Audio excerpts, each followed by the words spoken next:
caminantes, ¿cómo están? Bienvenidos de vuelta a este su canal, Caminando Entre Letras. Yo soy Ari y en esta ocasión les traigo el Graph Pop de febrero.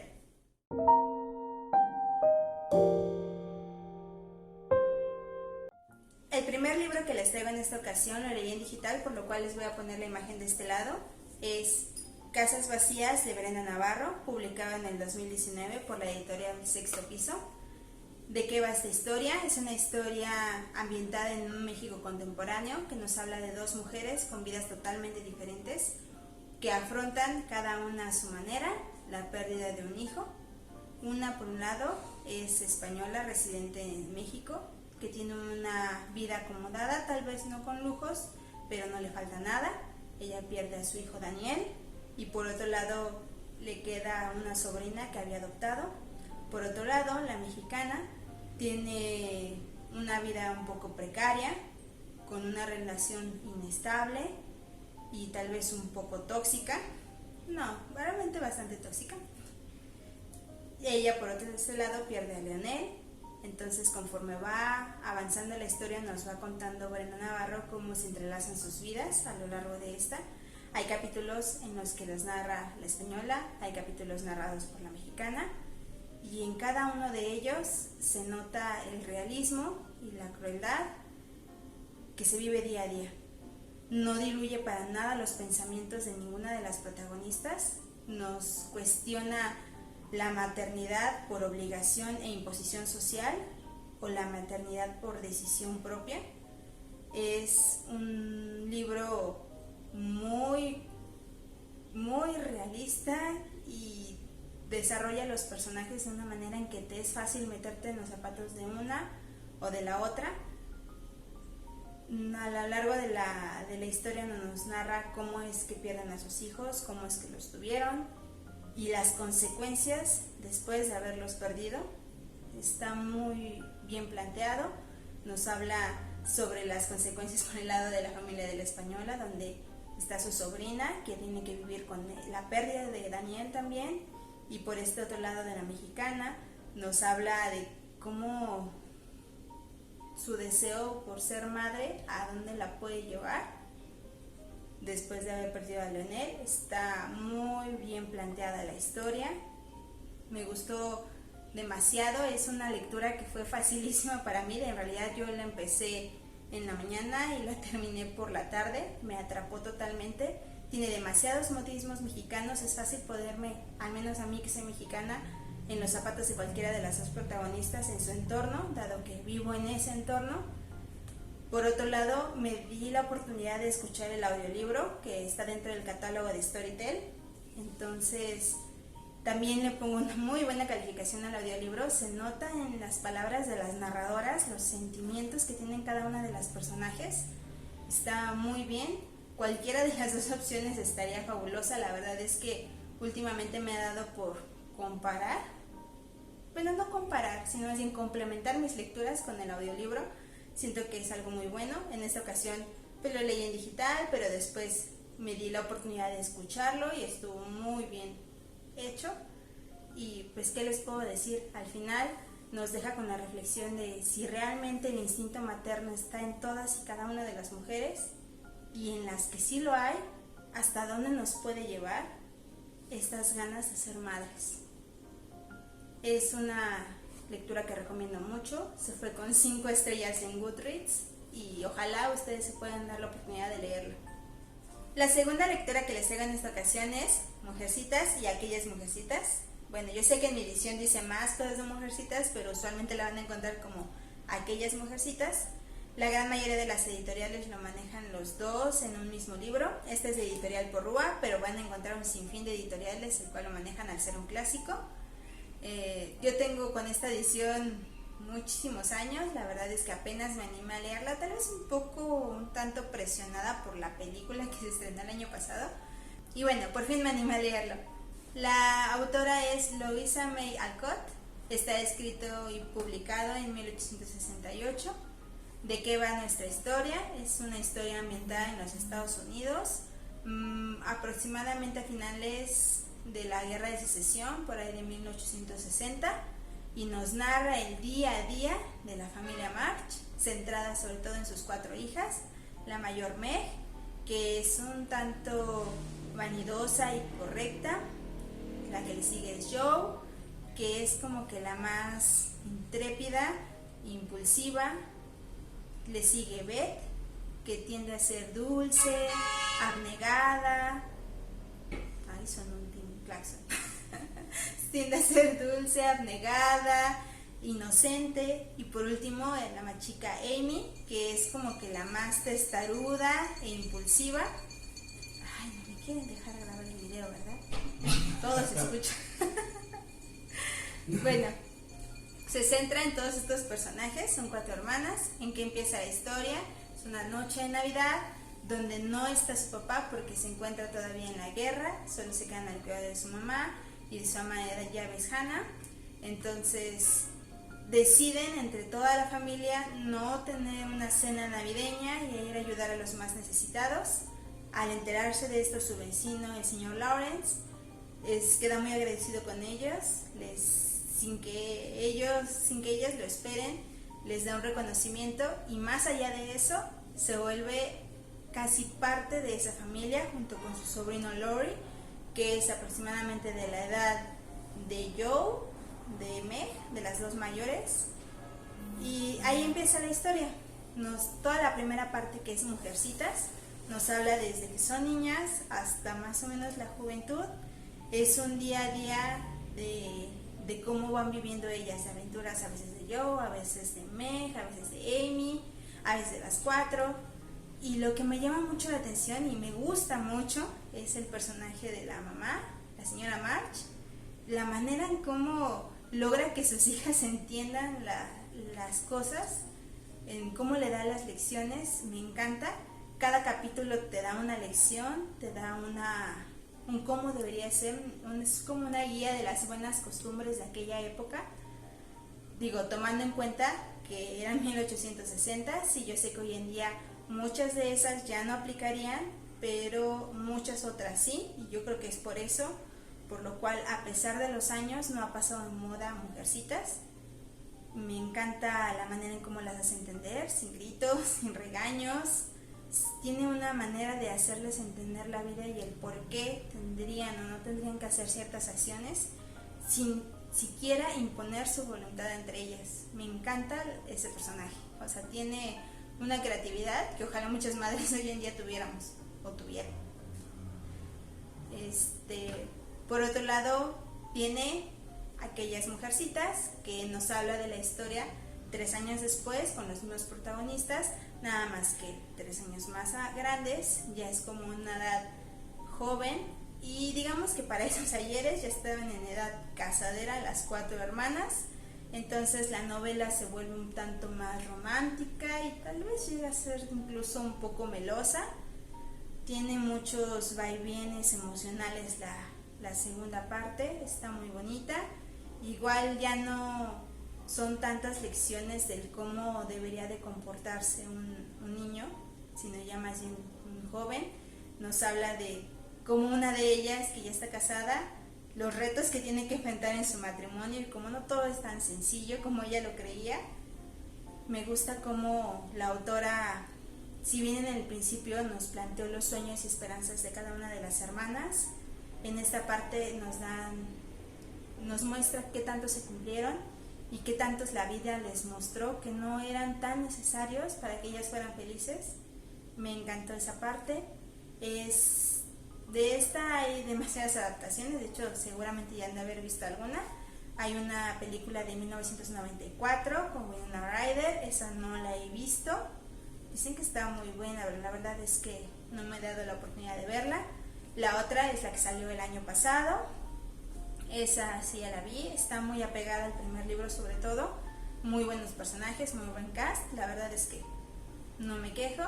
Por otro lado hay una serie que vi que está en Amazon Prime, que también es de Mujercitas. De esas solo he visto el primer capítulo, no he visto más. Necesitaría ver si va a haber más temporadas o no va a haber, creo que solo hay una ahorita, no he visto todos los capítulos. Pero bueno, ya tendré tiempo a ver si los veo. En Storytel, como ya saben, a mí me gusta complementar mis lecturas y me ayuda mucho de audiolibros. En Storytel, en su catálogo, está la primera parte también, la de Mujercitas. No está Aquellas Mujercitas, pero bueno, no me importó, lo tenía yo en físico, así que lo terminé. Y también me enteré después de que salieron 2 historias más como secuelas. Una son Hombrecitos y la otra es Los Muchachos de Joe, las cuales no sé, no las he encontrado que las vendan aquí en físico, tampoco las he encontrado en digital. Bueno, necesitaré yo buscar más, pero no estoy muy segura de quererlas leer. La verdad es que, no sé, si ustedes ya las leyeron o alguna de ustedes les llamó la atención, déjenme en los comentarios, igual yo me animo a leerlas o a buscarlas y díganme dónde las consiguieron porque yo no he encontrado dónde conseguirlas. Pues nada más, es una historia muy buena. Yo le di 4 estrellas en Goodreads, no le di 5 estrellas, dado que siento que la autora en el final de la trama como que apresuró mucho las cosas y quiso darle un cierre a cada personaje y lo hizo, siento que muy abruptamente. Digo, si ya iba a sacar 2 libros más, para que darle esos cierres tan abruptos a cada personaje, pero bueno, esa es mi opinión, por eso fue 4 estrellas y no 5. Si ustedes son de los que disfrutan el conocer cómo vivía la gente en ciertas épocas, el día a día, este es el libro indicado para ustedes. Si no, la verdad es que no lo intenten. Si bien a mí me encantan las historias de sí, aún así hubo partes un tanto tediosas, un poco lentas, así que de no haber sido porque realmente disfruto ese tipo de historias, creo que no lo hubiera terminado. Y bueno, ojalá y a los que les gusten ese tipo de historias se den la oportunidad y lean Mujercitas. Lo recomiendo bastante. El tercer libro que les traigo en esta ocasión es Sueñan los androides con ovejas mecánicas. Está escrito por Phil K. Dick. En esta ocasión lo leí en digital. No les puedo mostrar ahorita aquí la imagen, se las voy a poner de este lado porque no lo encontré en Kindle, lo encontré solamente en Google Store y está en mi celular y estoy grabando con mi celular, así que solo les dejaré la imagen de este lado. Fue publicado en 1968 y pues ¿de qué va esta historia? Es un futuro posapocalíptico, nos habla de una tierra en los años 90. Sí, para el autor los años 90 ya era un futuro posapocalíptico, no tenía demasiada fe en la humanidad, dado que esta historia fue escrita justamente cuando estaba pasando la Guerra Fría. Por todos lados estaban amenazas de bomba atómica latentes, entonces el autor no le tenía demasiada fe a la humanidad, suponía que ya para los 90 ya éramos un futuro posapocalíptico, entonces así lo planteó en su historia.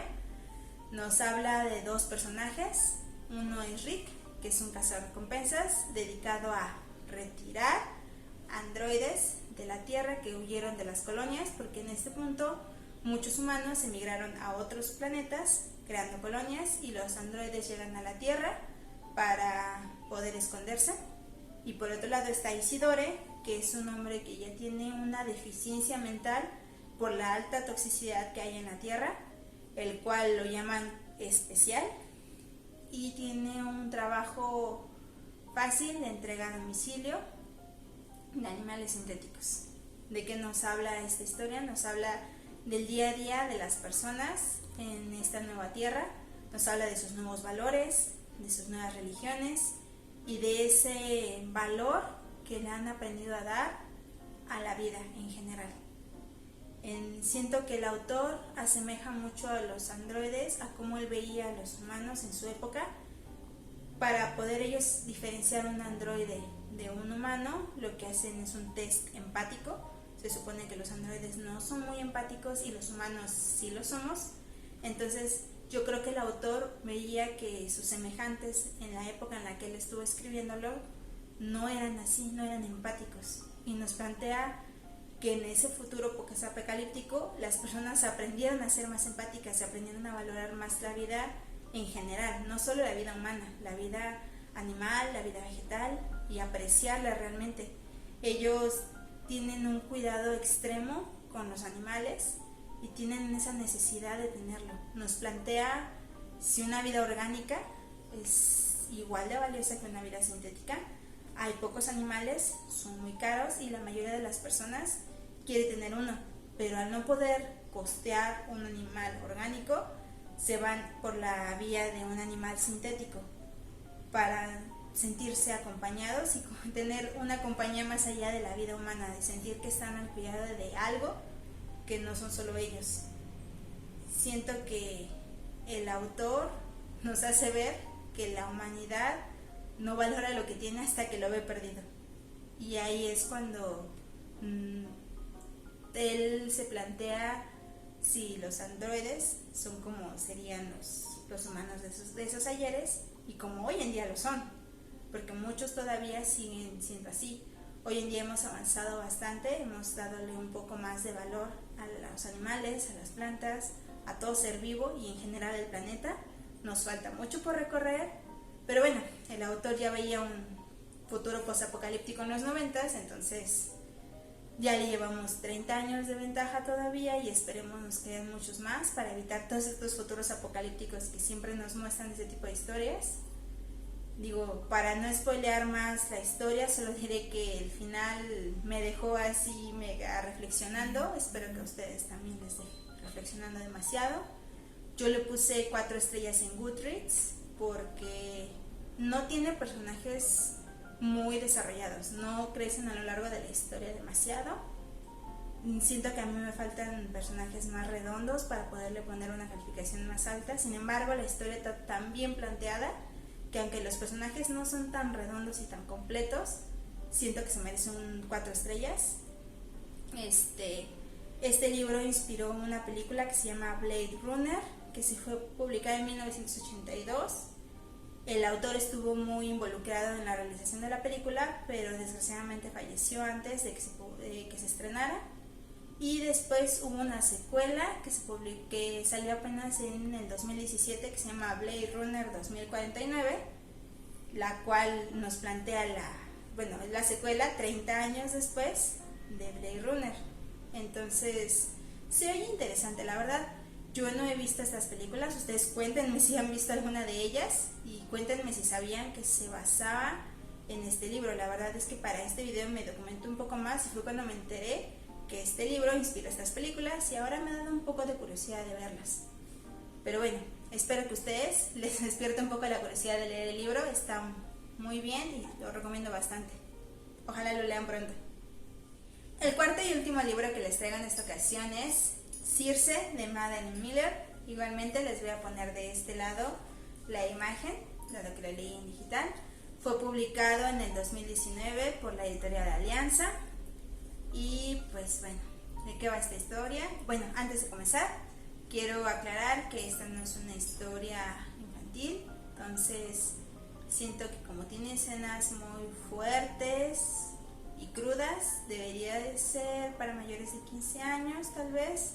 Si es menor, sí tendría que ser con alguna supervisión de algún adulto, porque sí tiene algunos tintes un poco oscuros. Entonces, bueno, terminando eso, ¿de qué va la historia? Es un retelling de la bruja Circe, un retelling histórico de la bruja Circe, que aparece originalmente en la historia de la Odisea. No he leído como tal la Odisea de Homero, pero he visto una que otra película y lo más que yo sabía antes de leer este libro es que Circe era una bruja que era muy cruel con los marineros que llegaban a su isla y que los llegaba a convertir en animales y hasta ahí. Yo no sabía más de Circe. Entonces en este libro nos habla tal cual de toda su vida y de qué va. Es hija del titán Helios, que es el dios del sol, y por otro lado de Perseis, que es una oceánide, y desde que nace es rechazada de sus padres porque su padre tiene el poder de la clarividencia y entonces como que ve un poco el futuro de sus hijos y de ella no ve un gran futuro, así que como su madre no puede obtener ventaja de ella y su padre no le ve un gran futuro, es como que echa a un lado desde pequeña por ellos, por sus hermanos y por la gente que llega a conocer. Ella es rechazada y en algún punto del comienzo de la historia se da cuenta de que tiene poderes de hechicería y su brújula moral le dice: digámosle a mi padre que tengo poderes de hechicería. En eso se entera Zeus que tiene poderes de hechicería y le dice: destiérrala a la isla de Ea. Y es ahí donde realmente comienza la historia de Circe. Ahí podemos ir viendo cómo evoluciona, tanto sus poderes de hechicería, todo lo que piensa, todo lo que siente. Tiene muchos momentos de introspección, digo, al final está sola en esa isla. Y nos va narrando más adelante todas las aventuras que ella corre. Se llega a encontrar con Hermes, se llega a encontrar con el Minotauro, con Ariadna, con Dédalo, con Ícaro. Son breves apariciones, pero muchos de los personajes emblemáticos de la mitología griega son mencionados dentro de esta historia. Es un personaje completo, sí. De hecho, en el libro dice claramente que es una heroína, una hechicera y una mujer que encuentra su poder. Yo siento, o a mi parecer, no es una heroína. Es un personaje muy humano, entonces por lo tanto tiene muchos errores y tiene virtudes. Entonces tiene muchos errores al principio que yo siento que no la hacen ser una heroína tal cual, por lo que no la podría poner en ese papel. Si es un personaje que crece a lo largo de la historia, que sabe darse su lugar, que aprende a controlar su poder y a hacerse valer, porque aunque no le dieron su valor, ella aprende que tiene un valor y se lo sabe dar, pero no la consideraría una heroína. O sea, siento que al decir heroína uno se imagina viajes o aventuras o algo así y nada que ver con el libro. El libro habla sobre el personaje, sobre su historia y su evolución. Pero si buscas un libro de aventuras, no lo es. Si buscas un libro de empoderamiento femenino, y así lo han estado comercializando últimamente, siento que al menos un empoderamiento femenino actual no lo tiene. Sí, ella cuestiona mucho sus limitaciones de la época de donde creció, sí encuentra su poder, sí logra hacer grandes cosas, pero le siento que le falta para hacer un libro de empoderamiento femenino. Digo, al final la autora no reescribió la historia, sino se basó en la mitología griega, y la mitología griega no tiene nada de empoderamiento femenino, es muy basada en hombres, demasiado basada en hombres. Entonces al final la autora no tuvo más remedio que basarse en la mitología griega, y sí, sacó un poco del estándar del personaje femenino, pero siento que no la reescribió como para hacerla ver como un estandarte de empoderamiento femenino. Bueno, pues le puse 4 estrellas en Goodreads. 3.5 estrellas en Goodreads. ¿Por qué le puse 3.5 estrellas? Porque no me gustó que lo vendieran como un libro de empoderamiento femenino cuando no lo es. Y porque tiene muchas partes muy lentas y tienden a ser repetitivas en algún punto de la historia. O sea, el personaje sí es redondo, pero sí tiende a ser cansino a mitad de la historia. Es una historia algo larga y como repite ciertas partes puede llegar uno a abandonarlo. De hecho, me costó un poco trabajo terminarlo. Lo inicié en enero y lo acabé hasta febrero, o sea, sí me costó terminarlo, pero es porque me llamó mucho la atención la parte de la mitología griega y nunca me había metido como tal a ver la mitología como es. Había visto una que otra película, vagamente en mi infancia la recuerdo, pero hasta ahí. Digo, tengo otros libros como los de Percy Jackson, ellos fueron como que los primeros que me empezaron a meter a la mitología griega, los cuales apenas leí, por cierto, tendrán video próximamente sobre ellos, pero eso es aparte. El punto es que me gustó esa parte, me gustó meterme un poquito más a la mitología griega, me llama la atención. Me he dado cuenta que últimamente me han llamado la atención las historias que hablan del pasado, de mitologías o de momentos históricos, me llaman mucho la atención. Entonces yo creo que por eso logré terminarlo, y la verdad el final me encantó, me gustó muchísimo el final que le dio el cierre al personaje de la autora, que ella no encontraba su lugar en el mundo y por fin al final lo logra encontrar, le pese a quien empezara, estuvieran o no de acuerdo, y eso me gustó mucho. Entonces, si buscas un libro de aventuras y empoderamiento femenino, este no es, pero si buscas un libro de la mitología griega donde tenga un crecimiento un personaje femenino y pues sí, hasta cierto punto bastante entretenido, ese es el indicado. Y bueno, ahí está la recomendación. Ustedes cuéntenme, ¿ya lo leyeron? ¿Qué opinan? Déjenmelo en los comentarios. Bueno, caminantes, sería todo por este video, espero lo hayan disfrutado. Déjenme en la caja de comentarios si alguna de las lecturas que mencioné ya la han leído, qué opinan. Igualmente las recomendaciones, realmente me emocioné muchísimo, apenas me hicieron una recomendación en uno de los videos, créanme, las valoro bastante porque no tengo mucha gente que me recomiende libros y no prometo leerlos pronto, pero prometo ponerla en mi lista de próximas lecturas. Y sin más, suscríbanse si realmente les gustó mucho, denle like y no olviden darle a la campanita para que les avise cada vez que subo un nuevo video. ¡Hasta luego!